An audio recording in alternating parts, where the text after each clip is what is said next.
Hey everyone, Tactics here, and in this video I'm going to be going in depth on the first half of Tazavesh. I believe it's called Streets of Wonders, the new Mythic Plus dungeons coming to the pool in Shadowlands Season 3 starting as early as next week. This is going to be a full dungeon guide, as I'm sure a lot of people aren't fully familiar with this dungeon. Most people only done it a few times on Mythic 0, sometimes on normal Mythic, sometimes on the hard mode Mythic, so I'll be going through all the stuff you need to know, trash abilities, things you need to kick, stop, purge, dispel, all those kinds of things.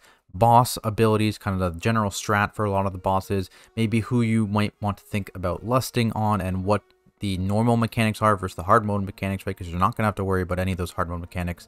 We'll go through that stuff, as well as, of course, new encrypted routes, mostly focusing on a simple one in this video that you can do in pugs and all affixes, but also be doing a video like that for the second half of Tazavesh, Soleil's Gambit, just like this one, and I'll also be putting out my simple, easy to execute encrypted routes for all 10 Shadowlands dungeons later this week as well, so be sure to like this video if you enjoyed it, subscribe to get notified when those videos get posted, and let's start off with trash and the important abilities. So right off the bat here, coming into the dungeon, you're dealing with a mini boss and a couple scary guys.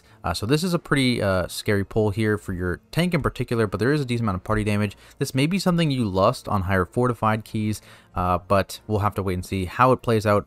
Tyrannical, you shouldn't be too worried, but basically the mini boss here, Gate Warden Zomaz, will have a Radiant Pulse ability. You just kind of have to eat that, and that is unavoidable party damage.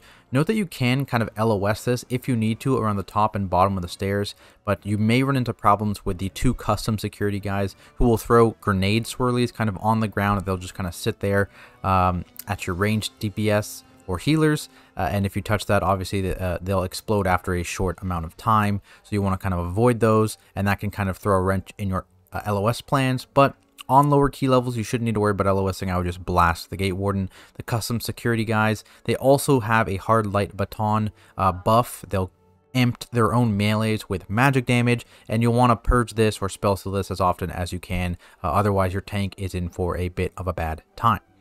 Moving into this whole room before the first boss area, there's a ton of different types of trash in here. So starting off, we have the support officers.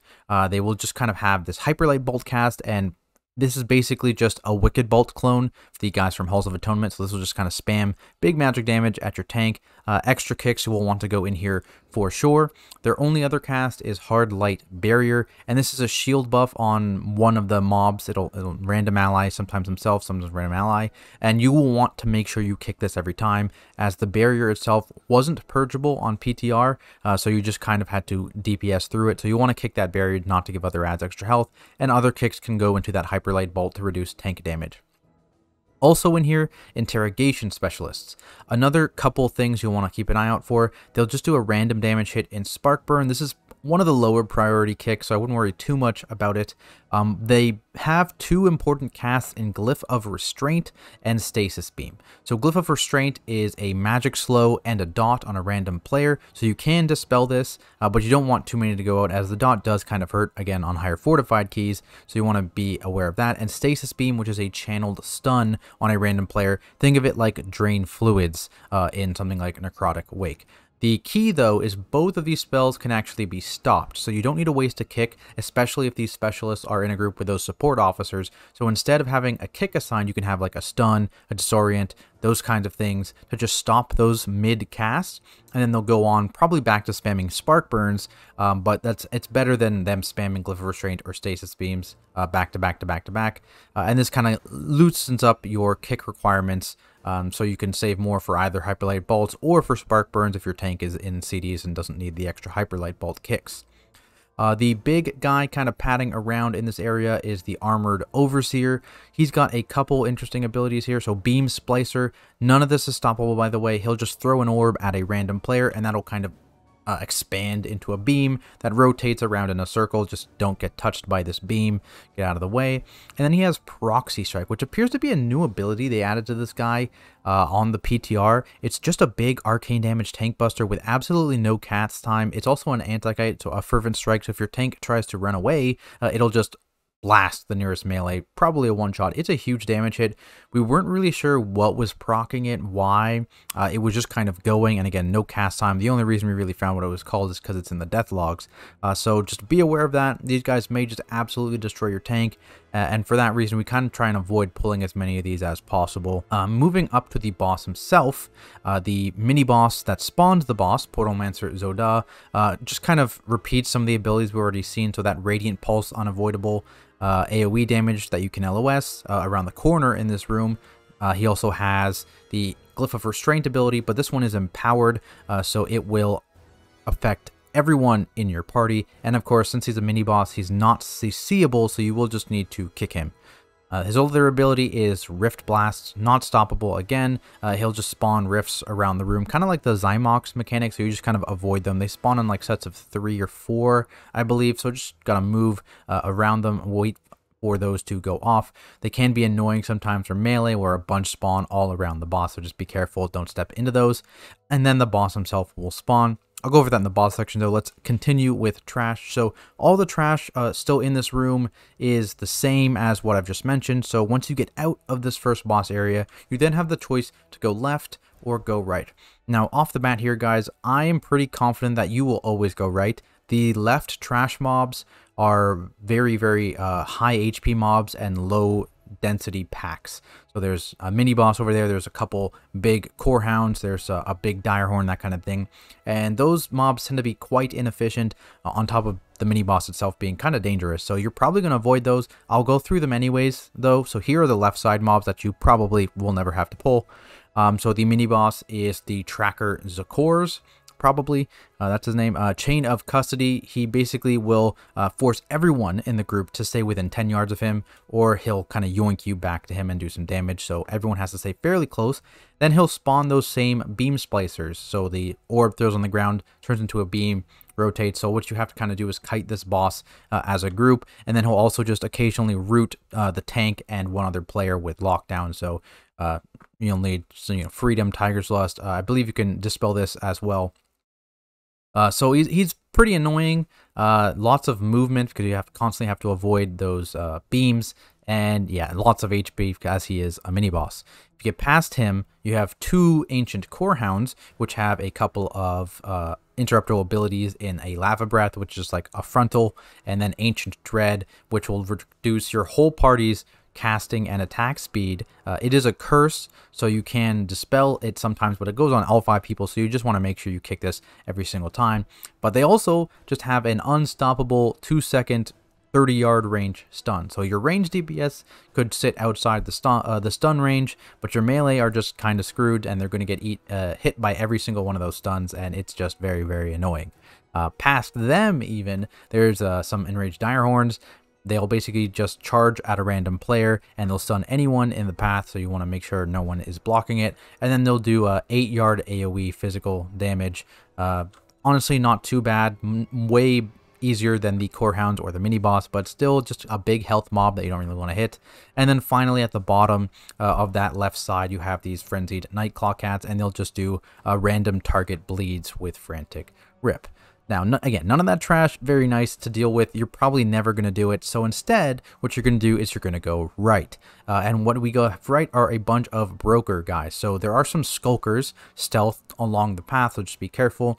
They only have one ability, which is Quick Blade, and they'll dash straight through the tank, and if they hit anyone, they'll dash again straight through that player, and again if they keep hitting people. So if you're chained, if you're all kind of like lined up, they will just kind of chain dash and keep adding bleeds to everyone. So you just want to watch positioning here, and don't be right behind the tank in perspective with the skulker, right? Other than that, there's the Cartel Muscle. These are the big guys. They will buff themselves with Chronolite Enhancer, giving them a slow, but also 100% increased damage, physical damage for 8 seconds. This is not an Enrage or a magic buff. It can't actually be purged or dispelled in any ways. So tank either has to kite this mob, which is easier because of the slow, or you just kind of have to face tank it and eat it. They'll also do Hyperlight Backhand, which is the tank buster ability, and it's a decent knockback, so watch your positioning here, tanks, again, because you might get knocked into the next pack, and that'll be rough. The wise guys in these packs are just more hyperlight bolt spammers. So again, that Wicked Bolt clone. They'll also do a teleport away, light shard retreat. And when that happens, they'll leave an 8-yard void zone on the ground that blows up after a few seconds. It deals a bunch of damage and disorients you. So just don't be standing in those. And then you have to kick them again to get them back into the pack after they teleport away. The other mob in this area are the cartel smugglers, and they'll just throw hyperlight bombs at random players. This is kickable. It's also dispellable. It's a magic debuff. It'll blow up after 5 seconds, and so you just want to dispel this, have people run away from the bombs that blows up. It's a pretty small radius. I think it's like a 5-yarder, so it's not too bad. Just probably want to kick these. If you miss a kick, just dispel it. Moving on into the actual gauntlet area, there's really only one mob you want to worry about. There's little mobs that don't really do much, and then there's the bizarre strong arm, which will fixate whoever is carrying the goods doing the minigame here. The attacks do deal extra magic damage and slow if they get to you, so just be aware of that. You can speed boost whoever is carrying the goods, so someone fast is a good option there. Moving into the mail room, again, skipping the boss, I'll come back to that later. We have the defective sorters in there, and they don't really do much. They will shoot 3-yard AoE at random players. You just want to dodge it, and then they will open the cages, the light cages nearby. This is a stoppable cast, and you will 100% want to stop this. Often, if you don't, have some like chickens kind of run across and like chain stun people, not good. So just make sure you stop this open cage. They won't try and open it again. Very similar to the Motherlode mobs, if you guys remember that, the guys that would kind of fix the suits in the Motherlode. So just one stop will be enough. There's also post workers. These guys mostly just truck your tank. They have a stacking bleed as well as a physical tank buster. So just tanks, be aware of those post workers if you're pulling multiple. And then there's the overloaded mail elemental, which has a random target hit in junk mail, and then a 50% DR in spam filter that they'll put on themselves or someone else. It is purgeable. It is spell stealable. So a mage can actually take this for themselves. It's also kickable, so you can stop it from happening anyways. Once these mail elementals die, though, they'll leave a 50% haste bubble on the ground, and that affects both enemies and allies. So you can have your DPS kind of stand in that and nuke the next pack or whatever it is. Just be careful not to put the trash mobs in it, or they'll get that haste buff as well. That is all the trash in this mail room here. So we move into the last remaining trash kind of in the center of the dungeon between the mail room and the menagerie. So you've got the market peacekeepers, and these guys have this phalanx field. Phalanx. I don't know how to say that word. We're going to go with it. But basically, it's a magic DR on themselves and a spell reflect for 8 seconds as they channel. It is stoppable, though, not kickable, so you'll need to use a CC to stop this. And their other ability is actually Quelling Strike, which will charge and interrupt a random target that is 10+ yards away. So that means that you can actually have your entire party stack up and completely negate this ability. It also was hitting quite hard on higher fortified keys, so you will definitely want to make sure all your ranged are stacked up in the melee, and then they just will never cast this ability. It makes them much easier to deal with. Also in this place are veteran spark casters. They just do scintillate, which is a random target hit that'll ramp up in damage. It puts a stacking arcane damage taken increase on whoever they random hit, so you can put some kicks into this. And then they'll channel Hyperlight Salvo on a random target, and this shoots projectiles just at the random target. It'll hit only the first person that comes into contact with, so in theory, like a tank could block it, but in actuality, you just kick it or stop it, so you don't have to worry about that at all. The final ad in this area is Commerce Enforcers, and they have this big power kick, which is a physical tank buster and a huge knockback. And this is combined with the Peacekeepers who have that Quelling Strike, right? This is where you might have problems. So the play here is whenever you have Peacekeepers with an Enforcer, is the tank kind of pulls this against a wall. So when they get knocked back, they just get kicked straight back into the wall, and no one gets knocked out of range to get hit by those Quelling Strikes, and everyone is good. On top of that power kick, they also have a force multiplier cast, so not kickable, not stoppable, because the enforcers are big elites. So what this will do is will enrage the enforcer and all mobs nearby within 15 yards, but once you soothe the enforcer, it cleanses that enrage from all the mobs. So you just want to make sure that enrage button is ready to press there, soothe button, sorry. As soon as this cast goes off, soothe that boss so your tank doesn't get insta-gibbed by all of the enraged mobs hitting them. There's also a mini boss in this area as well. I recommend kind of pulling this guy at least alone at first for sure. He has the same power kick as the enforcers do. But he has a couple other interesting abilities here. So lethal force, he will bind two players together and they'll just constantly be pulled together for a few seconds. And if they touch, they'll kind of blow up, and that's pain. So you want to actually just run away from each other to prevent that from happening. He'll also just spawn a bunch of shock mines on the ground. They'll just randomly be thrown out and they'll arm after a second. And basically they're just 3-yard zones where if you touch them, they blow up and they stun you, and that's just not good. That's it for the trash in this dungeon though. Hopefully that helps. Again, any questions, drop a comment down below. Let's get into bosses. So, starting with the first boss, Zo'phex. This boss is pretty simple. Now, in terms of space, unlike the hard mode version, which you were kind of blocked in because of the trash was still there, you have as much of the room as you cleared, right? You can go all the way to the edge of this room. We brought him pretty far out, so don't feel like you have to stay in this little square box where the boss starts in. You can go as far as you've cleared trash for. In terms of abilities, armed security, he'll throw a couple swords down at a time, and these stayed for a very long time. They might stay for the entire duration of the fight, and so you'll want to be aware of these. Their area denial, but again, you have so much space now on the non-hard mode version of this fight. Just don't be afraid to use the entire room to avoid them. He'll occasionally put body armor around himself, and this will kind of spin. Think of it like the Theater of Pain mini bosses, where if that barrier is facing you, you're not doing any damage to the boss. So ranged, you need to make sure that you're not shooting your abilities into that barrier as it rotates around the boss's body. He will also occasionally steal 2 players' weapons. This will silence you, basically pacify you, and you have to go find where your weapon was taken to. Once you do this, you get a bit of a haste buff, so that's nice. So you can kind of try and time your damage, but it's a pretty short, it's like a 6-second haste buff, so I wouldn't worry about that too much. Just don't pop your CDs right before he does this ability, otherwise you're going to be very upset when he silences you. In terms of tank stuff, when he is fully armed, he will do 25% extra physical damage, and this will keep happening until he casts armed security again. So when he throws those weapons down, this buff goes away for a little while. So just tanks, be aware, he will be doing a bunch more damage when he has that fully armed buff. And on top of this, interrogation happens at 100 energy, and he'll cast this at a random player. After 5 seconds, he will then fixate and run towards that player, and that player gets locked in a cage that you have to kind of kill to stop that fixate. He will hit everyone in front of him while he's fixating. So tanks, people, DPS that aren't currently locked in that cage, don't be directly in front of the boss. That will insta-kill you or get very close to insta-killing you. And the cage itself can actually be immuned, so things like cloak, things like ice block, that kind of thing, because, you know, rogues and mages were really in a bad spot in Mythic Plus. They really needed this kind of thing. So you can do that to just completely negate this 100 energy ability. Otherwise, though, you can't immune it. Just everyone else needs to break through that cell before the boss gets to them. Otherwise, big raid damage, and the fight just kind of repeats from there. So pretty simple, nothing too crazy going on there. Assuming we go right, let's talk about the bar boss, Myza's Oasis. So when you come into this boss room, there's 5 instruments. There's the drums, there's the mic, and then there's 3 other instruments that I don't remember exactly. It's like a guitar, a horn, something like that. But basically what we tended to do was put the healer on the drums, you put the tank on the mic, and the 3 DPS can be any of those 3 middle instruments. Doesn't really matter. But basically, there's like a mini game, then there's an ad phase, minigame, ad phase, minigame, boss phase.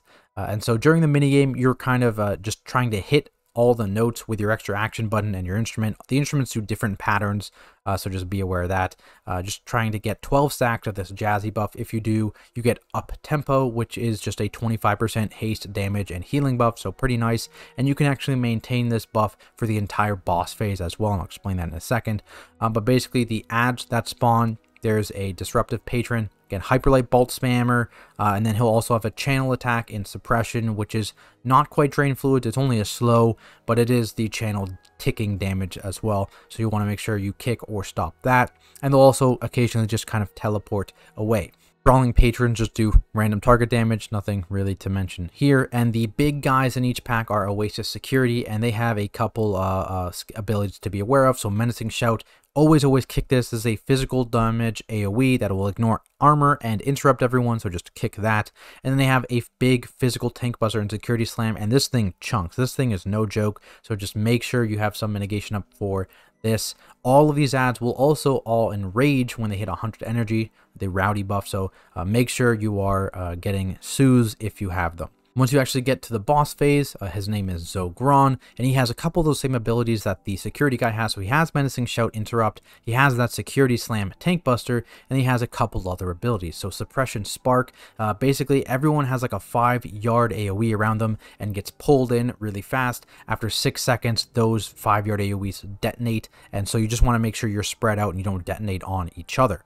The other ability is Crowd Control, so he will face a random target and absorb all the spells, and actually deflect all the spells in that path for 5 seconds, and then do a big frontal cone attack in that same direction. So same deal as kind of like the first boss. Range, when you see when he's doing that channel, it's not really a channel, he'll like face a random person and start powering up, and your stuff will stop doing damage. It'll start damaging you, so get out of the way.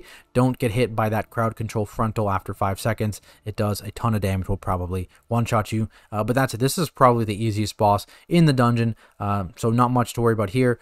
Never worry about committing lust to this guy. It's pretty easy, and like I said, you can actually maintain that up-tempo haste damage healing buff, because right after he does that suck in and the detonation, that 6-second kind of cast, after it detonates, notes will spawn on the ground, and if you're able to hit them, you'll be able to refresh your buff. So just be aware of that, watch for those note spawns, and keep that big buff. Next up, we have the P.O.S.T Master, and this boss is another boss that it's much easier than the hard mode version, because you're able to actually move with the unstable goods. So at 100 energy, this boss will spawn a bunch of fiery bomb packages, and you need to throw this into the active chute. So the active chute, which one is that? So basically all the chutes will be red. Once he starts casting unstable goods, one will turn yellow. That's the one that's going to open, but it's not open yet. As soon as it turns blue, you'll see an animation that kind of shows that stuff is shooting through it, and that means it's open, and that's when you want to throw those unstable goods into it. Otherwise, you know, big boom after 30 seconds and you die. Outside of that 100 energy ability, he'll spawn these hazardous liquids, these circles on the ground that kind of detonate in a staggered fashion, and you'll want to soak some of these but not others. So basically, once you soak it, you'll get a stacking magic dot on whoever soaks, so you can dispel this, or if you're a tanky person, you can pop a defensive and just heal through it. And if you don't soak a circle, it'll spawn a growing puddle on the ground. So this is just area denial, and you can kind of pick and choose, you know, how much damage we're willing to take in this phase and how much space we're willing to give up by letting those puddles hit the ground without us taking damage from it. So you get a little bit of strategy there. He'll also do fan mail, which is just a big physical damage hit on the entire party, and then money order, which is a physical damage hit that is split damage between everyone within 6 yards of the target. So this can be either taken out and immunityed, or you can group soak it and just kind of split that damage. That's it for P.O.S.T Master, though. Not much going on, but honestly, just a lot of group damage. So it's going to be a pretty challenging boss on higher tyrannical keys, I think. Just like this next one, the Grand Menagerie. So the 3 bosses that kind of chain into each other. This boss is definitely going to be a rough boss on tyrannical. 100%, I think you should lust this boss. So basically, what happens here is that there's 3 different bosses, and each one starts RP to spawn after you hit the previous one to 40% HP. So you get the first boss to 40% HP, 20 seconds later the second boss comes down. Once you get the second boss to 40% HP, 20 seconds later the last boss comes down. So keep that in mind. You may be able to game certain things, but that's currently how the boss works. So the first guy that comes down, he's got a few abilities. Gluttonous Feast. This is a dot that's going to start and going to bounce around to players throughout the entire boss fight. Basically, you'll deal damage to anyone within 5 yards of you, so everyone else wants to stay away from you, but it lets you absorb these anima balls that spawn later on in the fight, and then this debuff will just jump to a new player, the closest player to you, every 21 seconds. You can kind of deal with that. You can put this on who you want to do, who you want to put it on, basically. It does no damage to the actual player it's on. It only damages other players.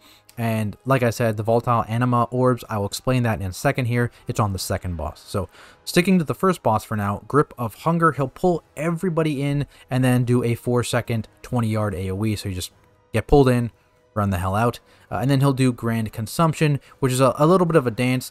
Basically, he'll end up filling up the entire room with these 12-yard circles, but there's 2 different detonations.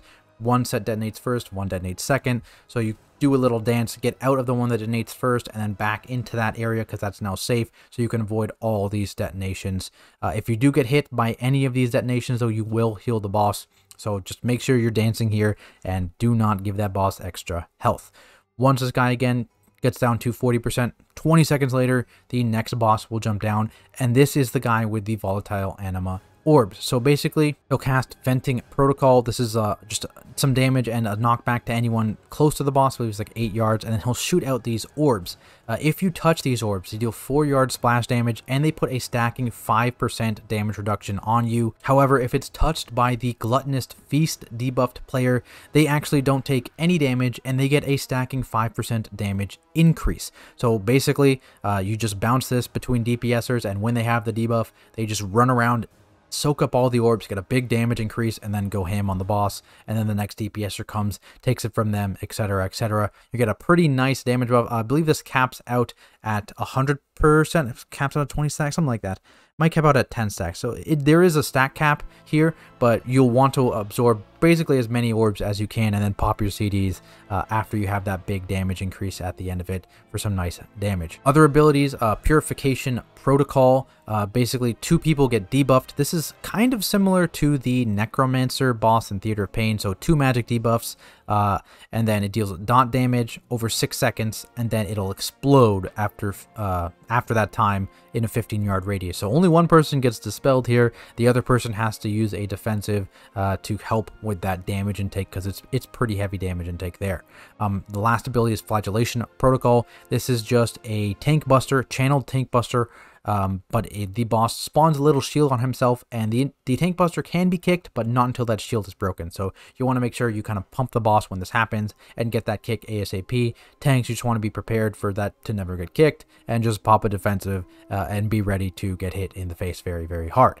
Now, when this guy actually dies, he will stay on the boss field, so his dead body kind of stays there, and it will just constantly spawn these orbs, and it also has an 8-yard kind of void zone around the boss's body. So you want to kill this not directly in the center of the room, kind of pull him off to a side somewhere, so it's easier to deal with those constantly spawning orbs in the last phase. Speaking of, so when the last boss comes down, there's a couple things you'll need to deal with. So obviously those orbs are going to keep spawning from the body of the second boss, and then there'll also be Chains of Domination on a random player. This is just a root and a ticking, pretty heavily ticking dot on them while they're rooted. So you need to either kill these roots or use something like Freedom, like Tiger's Lust, like a Druid shapeshift to break them insta. So that's going to be very, very good for Paladins in general. Just you can Freedom like almost maybe every one of them, maybe every other. If you don't have one of those root breaks, you just need to nuke these ASAP because they tick very, very hard. The other ability is Whirling Annihilation, and this is just a very, very strong pull-in the boss does. Pulls everyone in, and if you're within 7 yards of the boss, it deals a ton of damage to you, just ticking damage the longer you're within 7 yards. So as soon as you see this cast, everyone get the hell away from the boss, because if you're right next to the boss while this is channeling, you will just die. This damage doesn't come at the end, it just comes as you're next to the boss, so be aware of that. That is it for this boss, though. That brings us to the very last boss, Zoasmi. So this boss, much harder on the hard mode version than the normal version. The main change here is the double technique kick. Is double technique, not triple technique. So you only need to get this boss kicked twice while she's channeling that, not 3 times. Much easier to do. Basically what this boss does is it has a couple of the trash abilities. So the quick blade ability, so it'll dash straight through the tank. If it hits anybody else, it'll dash again, and it'll leave more bleeds on everyone it hits, so just be aware of that.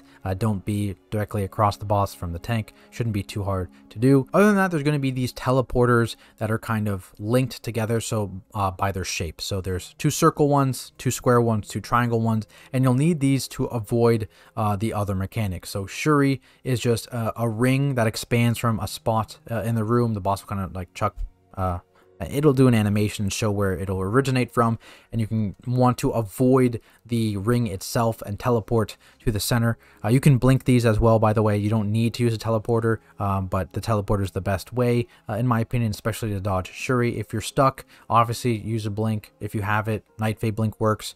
Venthyr blink only works if you're on the same spot, same half of the room as the divide. So basically at 60% HP and 40% HP, the boss divides the room in half and then into quarters. And this is line of sight. So the only way to get across them is by using the teleporters or is by blinking. Portal does not work to get over these walls because again, it is LOS, but it will work if you're trying to get over the Shuri wave whilst in the same quadrant or half of the room. The only other ability this boss has is that double technique where she'll blink away to a random portion of the room, and you'll either need to blink to follow her and get those 2 kicks or use the teleporters to get those 2 kicks. Otherwise, you will wipe. But that is it for the bosses. So here we are. Let's talk about the route we're going to use. So this is in Mythic Dungeon Tools. Fantastic add-on, can't recommend it enough. I'll post the link, the Wago link, to import this route into your own add-on if you want it, down in the description below. But basically, this is just going to be a simple, easy to execute route here.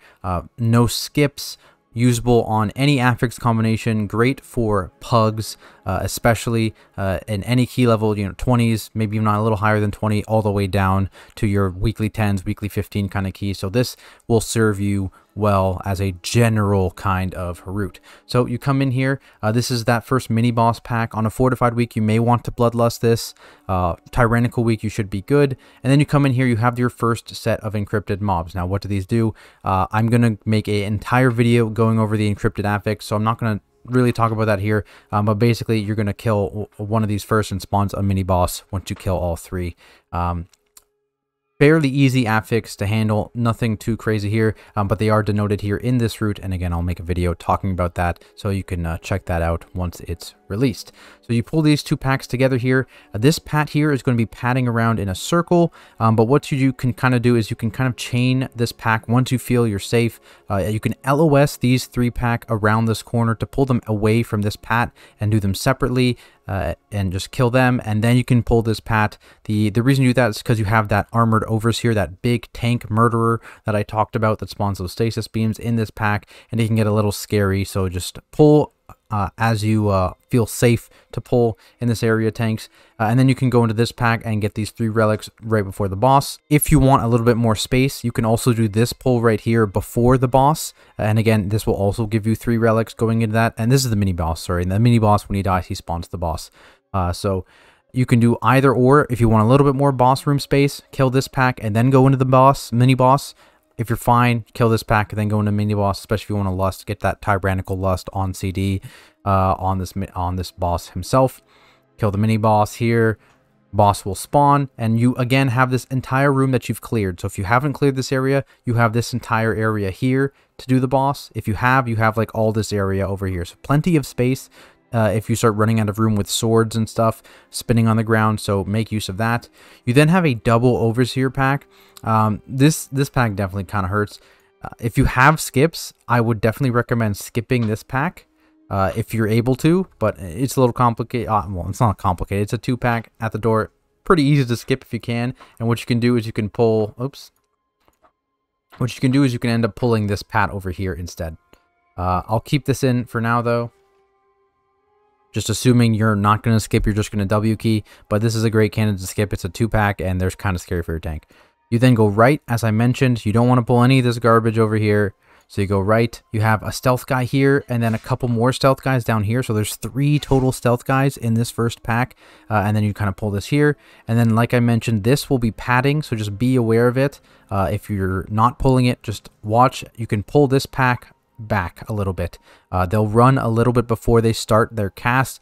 The wise guy will need the kicks mostly. The smugglers will do their little bomb cast and then they'll come in, so you can kick them as well. And then you have the relics here as well.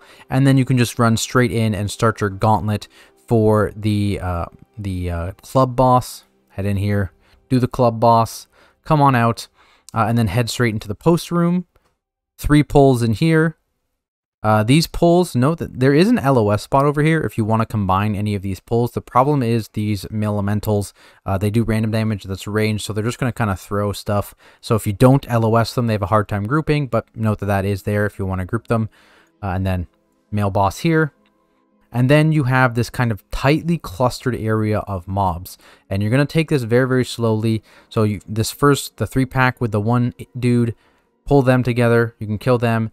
And then this is actually a 2-pack with the affix along with the first enforcer and a couple spark casts. So remember, these peacekeepers and all these packs here means that you want to be stacked up.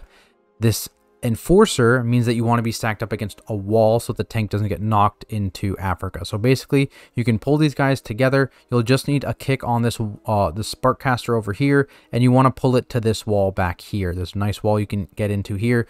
If you get knocked over here, bad, you pull a new pack. Get knocked over here, bad, you pull a new pack, right? So you want to make sure your back is directly onto this wall so you don't get knocked too far away, and everyone can still be in melee range to avoid that peacekeeper quelling strike.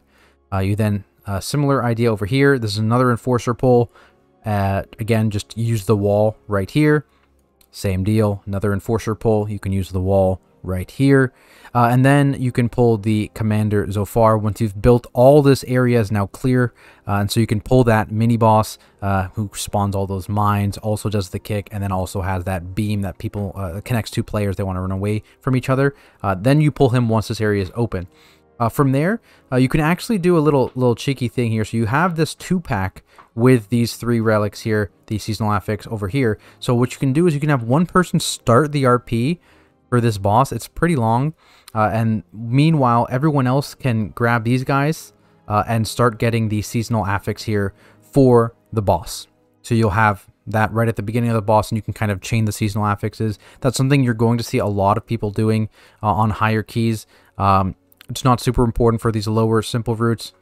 Sneak peek at advanced routes, you're going to be seeing that a lot, honestly. But it's something that you can very, very easily do in a pug based on the positioning of these guys. So might as well get that. Make this boss, which is honestly probably pretty hard, a little bit easier for you. And from there, you're done %. So you can just run back out, come up here. The teleporter is right behind where this mini boss was.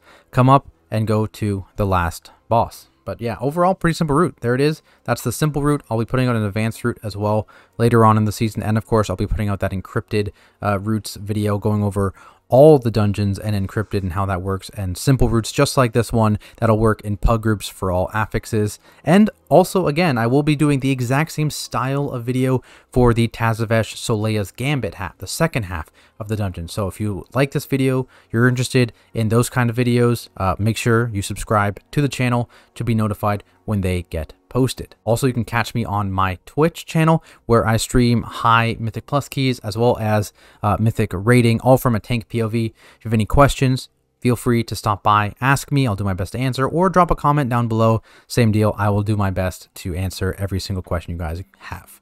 That's all for me, though. Thank you guys so much for watching, and I'll see you in the next video.